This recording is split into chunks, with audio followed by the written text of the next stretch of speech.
Efa ela ny faniriko angalanao antrano. Efa ela no nanomanako ny hoavintsika. Ampiasany lase fa vita nanaovantsika sipasipa.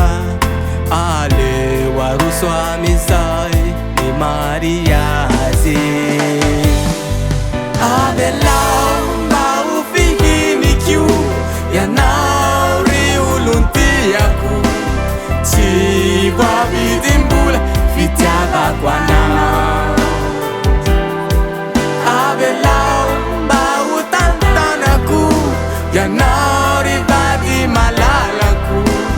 Efa vita boaty mianitsika alo.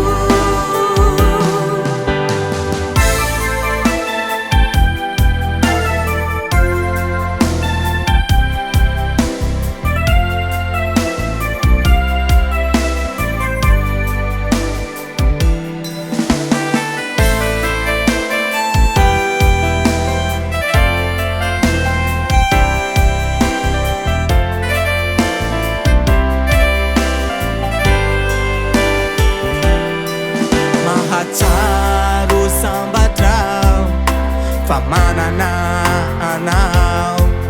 Toy ny voninkazo amoron-drano tsy alazo.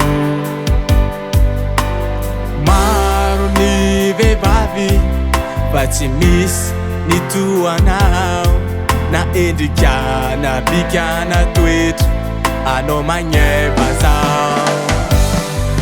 Avelao mba ho fihinik'io ianao ry olon-tiako.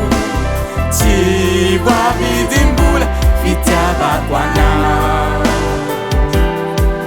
Avelao mba ho tantanako ianao ry vady malalako. Efa vita boaty mianitsika alo.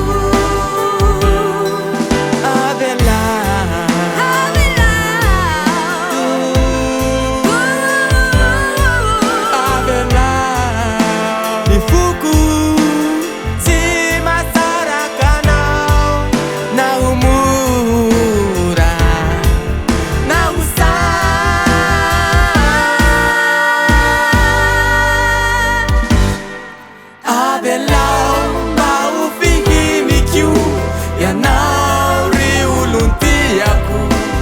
Tsy voavidim-bola fitiavako anao. Avelao mba ho tantanako ianao ry vady malalako.